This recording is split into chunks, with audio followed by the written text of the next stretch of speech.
All right, so we'll be going through goal setting today, and then managing yourself to those goals.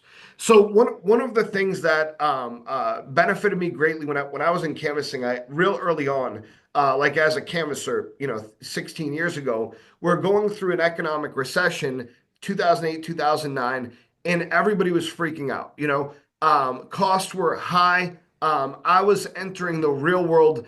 I wouldn't have even considered myself an adult at the time. I was 20 years old basically, but I hadn't um and I had my own place and stuff. Like I was living in my car at first, so my address was wherever I parked at. But um uh eventually I got an apartment and stuff like that, and I really had to budget out my income. And I was always terrible with this. My father foreclosed on three houses in 10 years. My mother is always afraid to spend any money at all. So she would save every dime she had, but she would put none of it into like retirement savings or anything like that. It just sat in a bank account the entire time. That woman will not buy clothes except for once every 10 years. She will go on a 10-year annual shopping.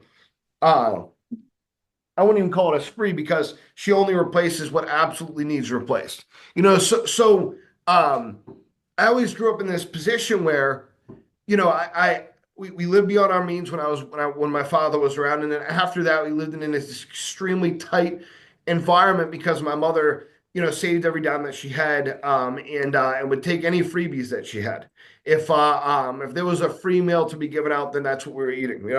If my grandmother wanted to have dinner, great, we were having that, and then she was taking home all of the leftovers. It was we'd have that Sunday meal, Sunday, Monday, Tuesday, which was an interesting way to live. But because of that, when I first get started in the job, my first thing that I did was I set a bunch of goals for myself, and I recognized early on that those should change as they grow. Or they should grow as I change. So as I would develop in the job, my goals would go up and up and up, not based on nothing, but not based on where my bills and savings were. Like if everybody based their goals on what they needed to make to live, then we would probably not be in a very good spot, right? Right. And so identifying what your goal is the most important thing. So this is gonna become a lot more familiar to people that are doing initial training, as this is going to be included in their initial training in the new training manual in some way, shape, or form. But just to go through a couple things, okay? The first thing here you'll see, have a great attitude regardless of your day's results. Focus on accountability and what you can affect. Work towards goals and remember your accomplishments. And so the first thing that I would do is in when I was training people, when I was learning myself, is I would go, okay, I didn't have any faith in myself when I first started in the job. I was very nervous to talk to people, not because I was nervous to talk to people, but because I was I had this attitude about myself, this grudge that people can't talk to me a certain way. And who do they think they are? I would carry this attitude with me everywhere I went. And so I really needed to remember, I've done harder things in my life. I've been through harder things in my life. And when I'm setting my goals, right, I'm going not based off of what my minimum needs are, but based off of what I want and what I feel like I can do. Setting realistic expectations for myself that made sense is important. And the couple other things here before we move on to a separate page. From that, I would look at my ability to grow. What's available for me to grow? Is it my script and rebuttals that I need to get better at? Was it just a little bit more focus that I needed? Or maybe what kind of books, and like I just gave Suzanne a couple articles to read for growth in her position and problems that she needs to deal with. And I would seek out opportunities to learn in situations like that, right? How much better can I get at my job? Realistically, how many more hours can I put in per week? And my thought was, and my thought still is, if I do as much as I can early on, then I'm going to correct to a positive place. Meaning, if I go in, let's just say, for example, I take over a new role, take on a new role, right? Or let's say I get into a position that I'm maybe a little bit less comfortable with. How much growth can I have over time in that position?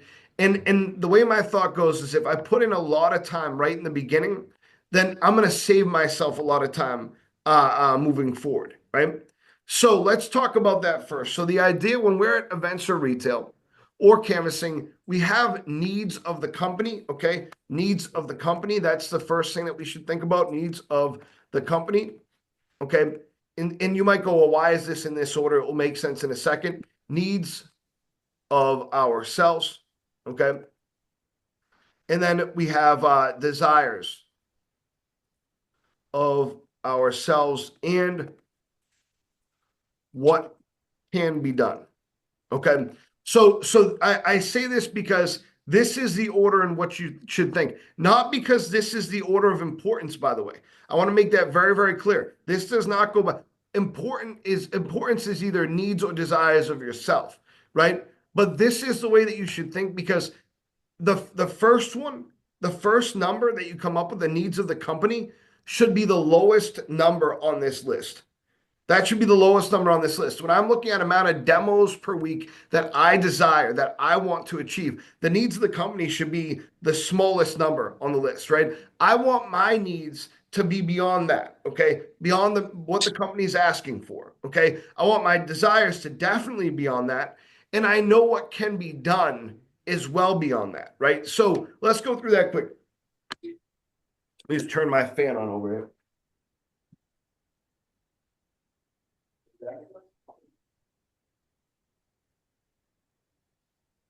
I just ordered a much quieter fan, thank God, but and a less abrupt one. That's a very aggressive fan, so it works.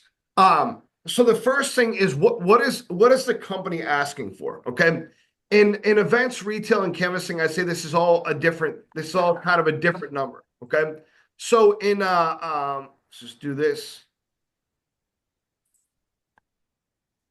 In events, I would say that, of course, everything depends on the event and stuff like that. But I guess I'll ask you, Jess, Roberta, what are we looking for in amount of leads per event on average, would you say? Or per hour?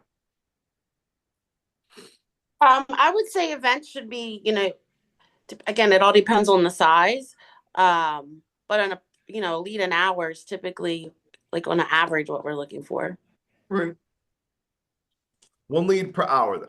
Okay. And then retail, I know we just talked about this. So I would say, one lead every 2 hours is what we're looking for, right? Yeah, yes, one every two.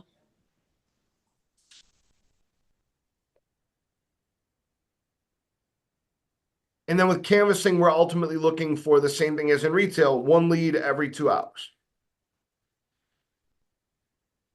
Okay. So with this in mind, okay, right? With this in mind, we think about a couple different things. Okay, we have next our cancellation rate or issue rate. Okay, our issue rate, which we should always expect a maximum or minimum issue rate, I should say, of 50%. Okay, minimum issue rate of 50%, meaning we shouldn't have an above 50% cancellation rate. If we do, then there's things that we can do to change that. The ideal issue rate is below 40%. That's the ideal issue rate. Okay, demo rate, we should be shooting for a minimum demo rate of 90%. Okay, so that's setting that demo rate. We know is what works against demo rate is not homes and no demos. Okay, so what that would give us then to that point, if let's say for example we're working full-time events, full-time retail, or I guess part-time events, we'll call it events and retail kind of mixed, and then we'll call it full-time retail, full-time canvassing.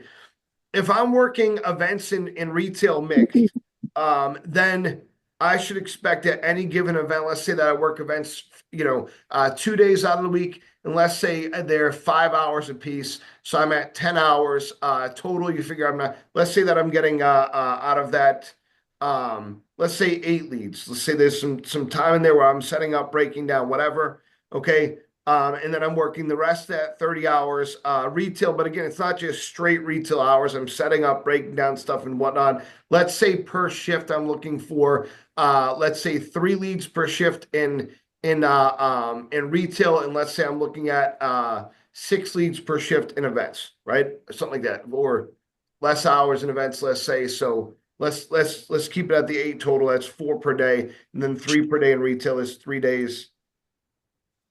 That would be 9. Okay, plus 9 leads. So that's 17 leads. Okay. So we'll call it events, retail kind of mix, and then we'll call canvassing,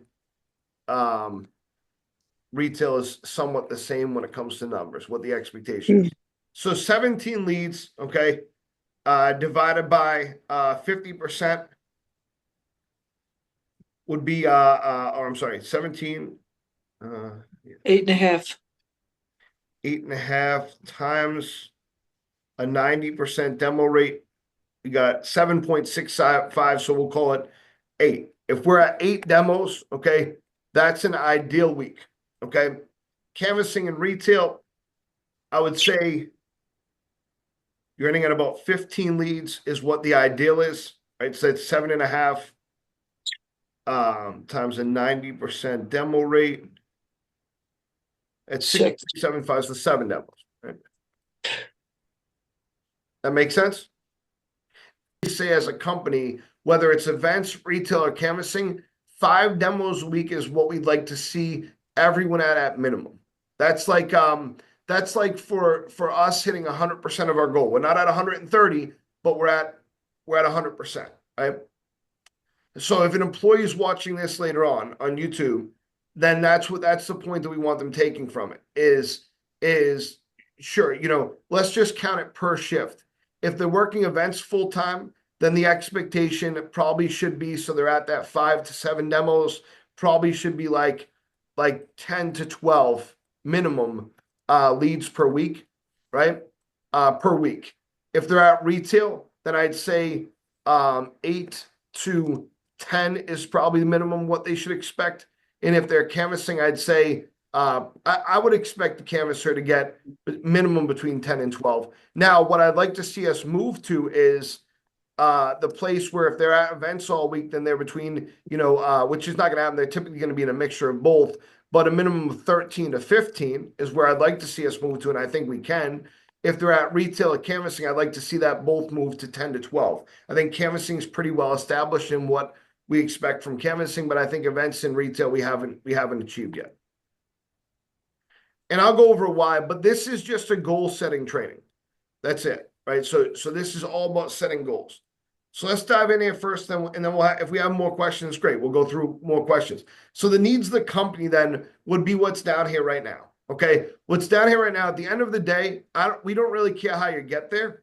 We want people to be at a minimum of 5 demos per week, right? That's the desire of the company, okay? The desire of the employee should be more than that. That's what I'm saying. The employee should want more than that. The teammate should want to go for much more than that. So let's look at what that would look like. So the let me see if I can at least make this smaller. No, that's fine. We're just gonna we'll just go low. So that's the needs of the company. The needs of the employee of ourselves is going to be based on what our monthly expenses are. And need and desire are 2 different things. So to me, when you're setting out need versus desire, and everybody can decide this themselves, I'm going to talk about what I did when I first started in the job. My need was to cover my bills, right?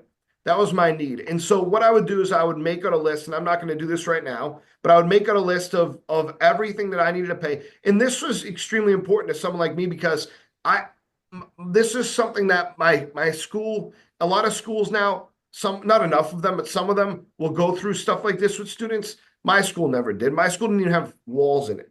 You know what I mean? So like we weren't going over this kind of stuff, that's for sure, how to balance a checkbook and stuff like that.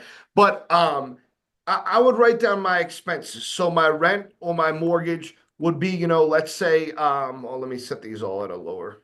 2, these should all be at 12. My rent, let's say, would be at $900 a month.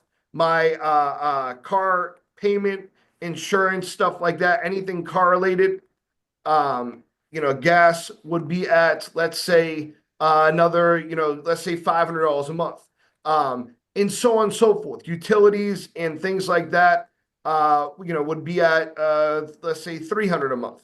and so on and so forth. And so when I'm deciding what I need to make, I'm getting down to a final spot. And I'm not looking, of course, part of starting out in a job like this, especially if you're a younger employee that's not as established in your life and whatnot, you just moved into your own place, you're trying to figure stuff out for yourself, then you want this number to be as low as possible. So my suggestion is to cut this stuff down when you first start a commission-based job as low as you possibly can. But let's just say that I had, everything else. And again, I would lay this out separately. Phone would be separate from cable, would be separate from da da da da da. But I'm just going to say etc. right now because the interest of time. Let's say that equaled another $500 per month. So at the end of my month, I knew that my bills were going to be a sum of these things. It's just obviously I keep looking at this like it's going to be Excel. It's not Excel, so it's not going to do it for me. Looks like I got 1,400, 1,900, 2,200. So 2,200 would be my number that I need there, right? So for my total. I wish I could get to $2,200 for expenses per month. That's like per hour expenses now. So I feel like especially with the kids. But that would be crazy. But 2,200 then spread across of 4 weeks, that's only $550 per week. So I know that my minimum goal, what I need to hit then in order to be at $550 per week take home is not much. It's not as much as the company. So I need to hit in order to be at $550 take home, probably if I'm working full time, 4 demos then, right? Because that's the lowest tier level at this point to make commission. So 4 demos is the number that I need to hit as an individual. And I know that that's going to give me 160 plus, if I'm working full time, 567, that's going to give me 720. Or, after taxes, I'm probably going to be at somewhere around like between 600 and 650, right? So we'll just call it 600. And I'm going to cover my bills then, right? So that's the needs of ourselves, okay? The desire and then what can be done is probably what's most important. So my suggestion would be to any entry-level employee coming in here, your desire should be based off your need for growth, okay? Meaning if you want to grow into a sales job where you're making money like let's say 150K a year, 250K a year, then you need to be very good at your job. We don't just give opportunities like that to people that are, slightly below average in their job. That wouldn't make any sense. Let's say you want to go into leadership roles, stuff like that, then same thing. You need to expect yourself to go above and beyond. You're not going to hit that from getting, 4 or 5 demos a week. Not currently at the rate that we're going. That might have been the way that it was before, but we have expectations that we're going to set up and that we're going to go through, and we're going to expect a lot more from people. So when I'm basing this off of what I desire, my suggestion would be you should base your savings off a percentage of your pay. What I mean by that is in a commission-based job, the way to always stay safe is to save a percentage of your check, not an amount of your check. So let's just say that I say, okay, I'm going to save 10% of my check. Well, if I made $100 last week, then I'm saving $10. If I made 1,000, I'm saving 100, right? That's much safer. And if I live by that standard, then I'm gonna create savings every single week. So let's say that number that I need to get for my bills to be paid with no safety net is 550.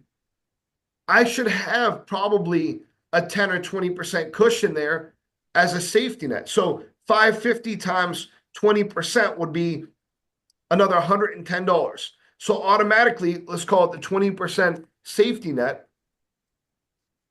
That way I can cover bills if they come up, things that I don't know, that'd be another $110. And then let's say that I'm creating a 20% savings as well, and I already got to go off of that 550 number. Let's say then that would be another $110, right? So now I know that automatically my goal is going to go from 550, right? Now let's say that I start adding in things that I want to. Let's say that I really want to, save for a specific thing like a hobby that I like. And let's say that hobby I know is going to cost me $200 a month. So now I want this, I will call it whatever you want to call it, but we can call it my personal bonus that I'm giving myself. I know that that's going to be another $50 a week at that amount. So now I start to get a little bit crazier with the way that I'm looking at my pay. 550 now turns into that was going to be very high. 550 now turns into 820. Okay. So now my new number is that I want to achieve is 820. Okay. Because remember, my 550 plus 110 for my 20% savings, plus 110 for my safety net and my bonus. That's gonna add up to 820. Max, that picture is still the goofiest picture I think I've ever seen, because I've seen you recently, and then I see that picture. I'm like, who's this guy that's logging in right now? So it's just very different. That's funny. So 820 is my new number. That's what I'm going off. Okay. So what do I need to do to get 820? Okay. So we're working off events in retail. Let's look at it real quick. Okay.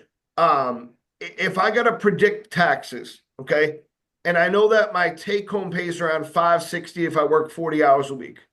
Okay.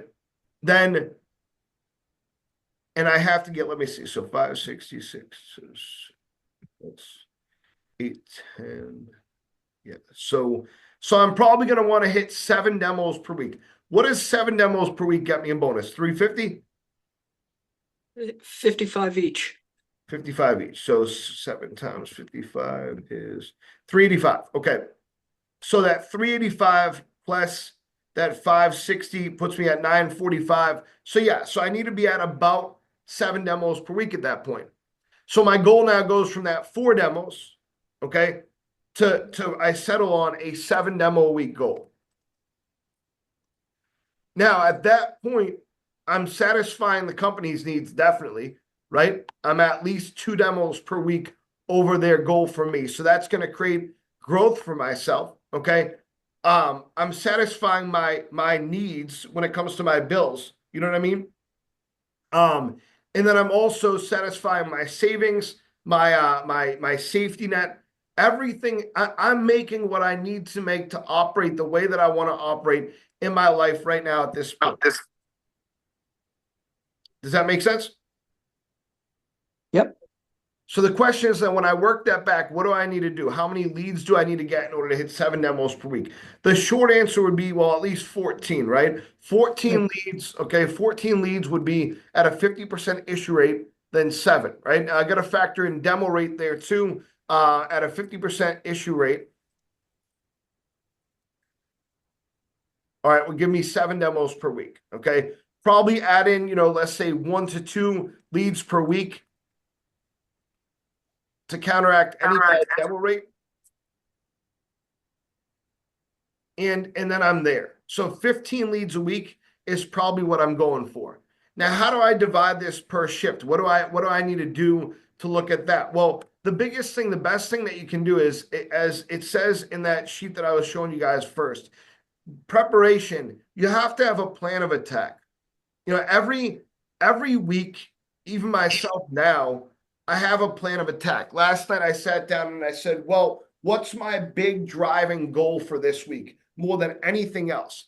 My big driving goal for this month is to make constant changes, positive changes that we know are working, that we know work in events and retail.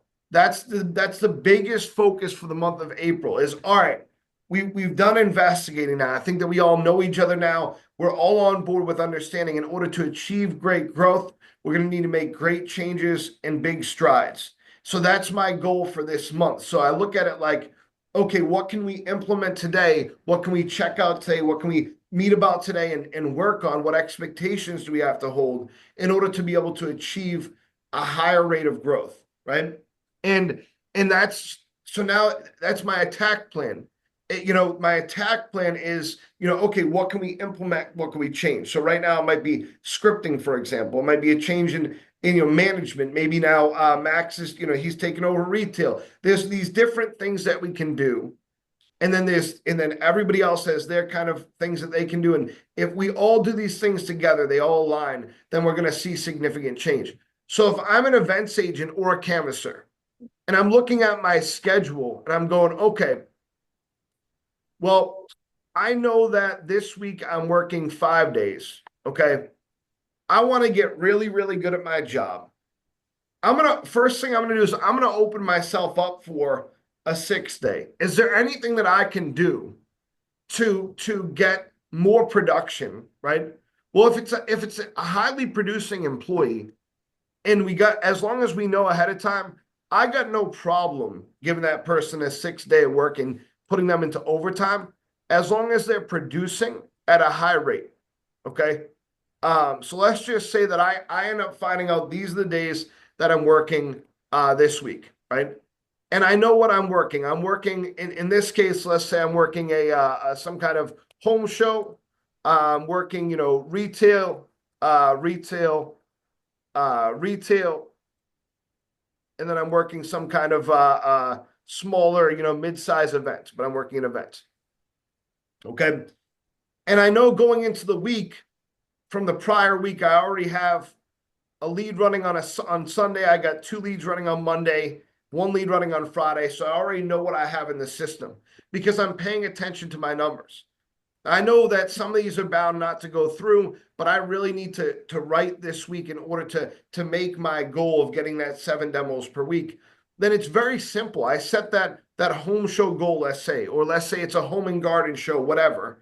All right, I set that goal at a pretty high amount, and my expectation for myself is going to be to write leads this week.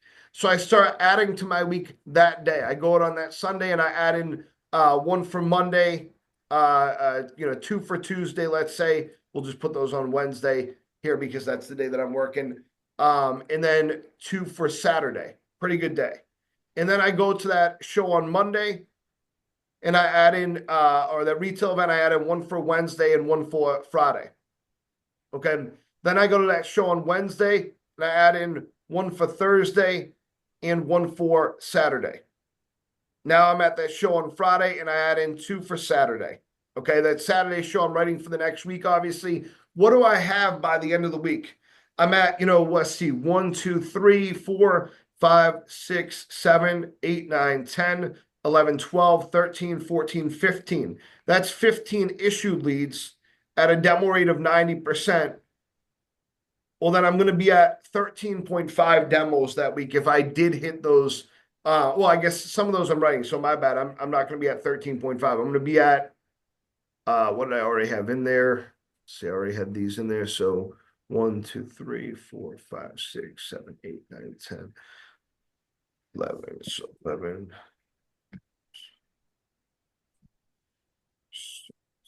So I'm going to be at a total then of about 8.5 demos. So 9 demos on average. So I have a plan of attack. I have what I expect to write and what I want to see out of myself each day. I can do other things too. For example, sweepstakes drive demos. I know that, right? So I should be setting a sweepstakes goal for myself every day too. That should not supersede me getting demos. Demos are the most primary thing out there, right? But I know that about 10% of my sweepstakes are gonna set within the first 30 days of them being in the system. And I know that eventually about 20% are going to set over time. So knowing that, right, I should be focused on that as well. That's not my primary monetary tool, but I should be trying to maximize those too. So if I'm getting, let's say, 3 leads in a day at a retail location, then I should probably be getting 6 to 10 sweepstakes too. And if I can do that on a consistent basis, then I'm probably going to issue, roughly 1 lead every 3 days from those, maybe 1 lead every 4 days from those. So I can plan these things out, but I have to pay attention to my numbers and I have to have a plan of attack. And obviously, positive mindset is paramount. What I should be looking for at the least is how can I get an additional training on Tuesday, Thursday of this week, as those are the days that I'm not working, right? Planning is a very important tool for a commission-based job. You look at a guy like Shannon Brandt, he's a top sales rep in the company. He doesn't just let his sales come in. he plans things out. He calls his previous customers on a consistent basis. He looks for more jobs and opportunity out there. And the way he goes into his month is he goes, well, if I can start off with X amount of business from previous customers, then I know I'm going to end off in a good place, right? So to the point that we talked about when we first started this, again, what it takes is, and I do think that Roberta has a point there, we have to have reasonable expectations of our employees. And I think that our expectations, it's not that they've been out of whack. I think that we sort of had, this is what we've had, is we've had two layers of expectations. One is set up here, and that's where we think that we should be. And one is set way down here, and that's where the events agents think they should be, and like retail, for example. The reality is that it's probably somewhere in the middle. You know what I mean? Right. It's probably somewhere in the middle. And so I think that middle balance, though, we got to make sure people are making money. This isn't a charity. Our cost of marketing is at, some months 25%, 23%. It's too much. And so at that point, a company at that stage needs to go, wow, should I even run this marketing program? Right? A good balance is 10 to 12% or less. And so how do we get there? We get there by having more efficient employees, and we all play a part in this. I mean, the person who's going to be watching this is probably going to be an events agent beyond anything. The part that you play is very simple: 5 demos per week or more. Right? And I think that's extremely doable, 100%. What do we got? What kind of questions, responses, anything at all?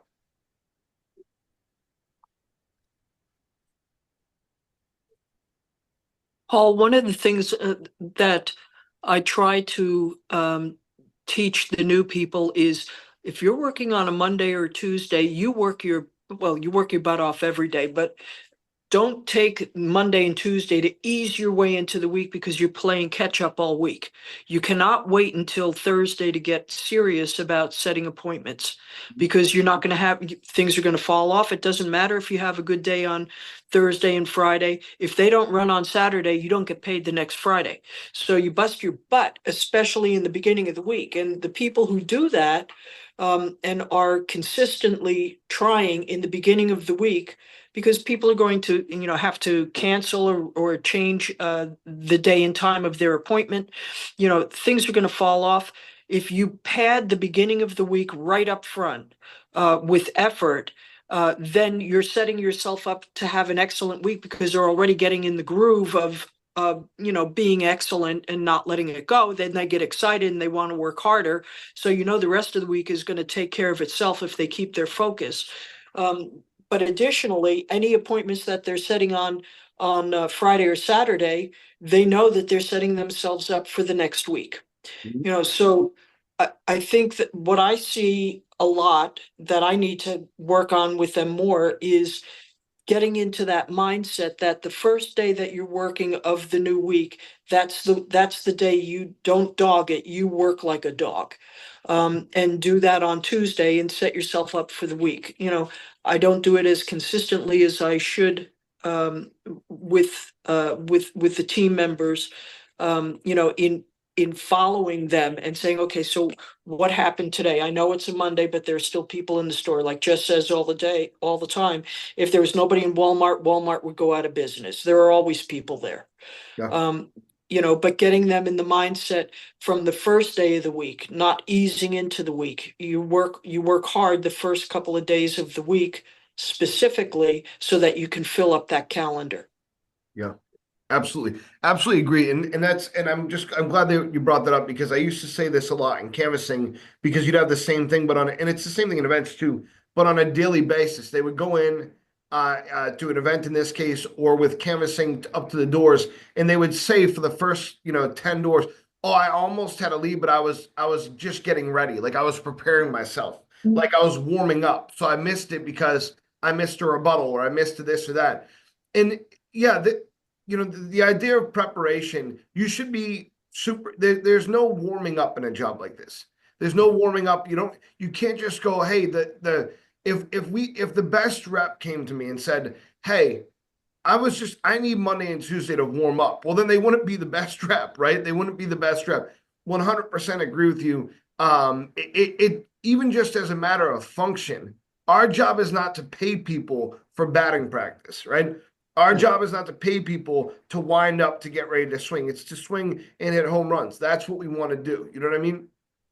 Mhm. So yeah, I 100% agree with you. And I think that to your point, you know, it's funny because this idea, you know, the amount of theories I hear from people, I'll tell you that I hate to say it, but it's bad in canvassing too. But I've seen it more over the last couple weeks than I've ever seen in my life. Is so many people making up reasons as to why they don't do well. You know, like let's say, like you just said, you know, it's Monday. There's less people out here. These people have seen us already. Like stuff like that. I've never heard, you know, so much in my life, and I think a lot of it has to do with those things being interacted with in certain ways, meaning like either a team lead or a manager has agreed with it, with the events agent, or feels like they've experienced the same thing. But the reality that I just want to get out to everybody in a very brief and easy way is our job is to put you in front of people. It doesn't really matter where those people are, how busy those people are. It doesn't matter how often those people have even seen us. Those things don't matter. I mean, sure, theoretically, if they've seen us 10 times, then they're less likely to book in certain ways. But how many times do you think we send a direct mail piece to the same customer? How many times do you think we knock on the same customer's door? You know, I use that example in that last meeting about that town Marblehead where we knock on the same doors 4 times a year in a 4 or 5 month window. And sure, some people would get aggravated, but most people they were just looking for a different face or they needed to be interacted with in a different way. You know, there's plenty of leads that I've missed out on where I know that if any of you guys on this meeting right now talked to those people, then you would have booked them. It was just they didn't like me for some reason, you know. So yeah, we got to get rid of excuses to your point, and I think that the best way to manage that, it's very difficult to manage a lot of this stuff, but is through the team leads and through things like our MPS school, which we should have internally, and we eventually will have it internally in each office too, which I'll go over more with you guys. But basically asking for feedback from these events and then responding to the feedback in a reasonable way. So that makes sense. What else? I think honestly, if the agents had more intense training with different scripts because they seem to stay with the same conversation and the people have heard it before. So when I go out there, I'm like, hey, nice seeing you again, or hey, happy Monday. We're doing, spring, event, whatever, update your home, whatever I say. I do better when it's on the fly. But I get people to come over. Good. So on Saturday, I had 8 people.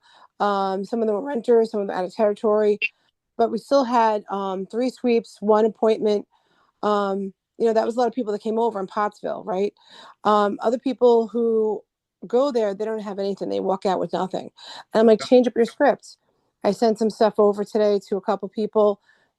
Just have a conversation with people. And I think they either are unwilling or are scared or I don't know what the issue is. But Well, just I have a think that conversation. to your point, everything you said is absolutely correct. I think a lot of this is the way that we're hiring and onboarding, and that's going to change big time with a more robust training program and setting expectations right directly in the beginning. You know what I mean? Like you have to set You know, I was doing the onboarding today. There's one events person, and there's several canvases in there. And I said to them, which again, from an HR perspective, I shouldn't have said because I wasn't thinking. I was thinking about what fits for me, and I was like, yeah, you can't be a piece of shit. You just can't be a piece of shit. But the reality is like that's the message that needs to be had, right? Is like we have a standard, we have an expectation. We're renewal by Anderson. This is not Window World, you know. But that But makes just be authentic and real and just have a conversation with people. And I tell them, I said, look at everyone as your best friend and you want to help them, just enter to win and set an appointment because we want to help them. yeah, yeah.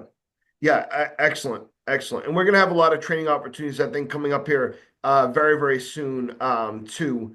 And we're going to see a lot of changes to the scripting now, which I think will serve the point of allowing people to stay within the confines of a system, and looking at less of a script and more of a system. And so that I think that will be very helpful for people too, because that's really what we need to do, is stay within the confines of a system, not a script, right? System meaning, we got to make sure we hit all the points, and there's probably a certain way that they're most effective, but what you say in between there is very much based on what you, at least as an experienced rep that's doing a good job, what you decide. So excellent. All right. Any more quick points before we jump off? It's been a little over an hour now, and I just, the YouTube thing, I want to keep these to an hour or so. Any more? We'll take one more. Then I can stop the recording. Yeah, mine can be for after the recording, actually. Are you sure? Yeah. Yep. Okay. All right. I'll stop the recording now then, and then go ahead. That's fine. 1 second.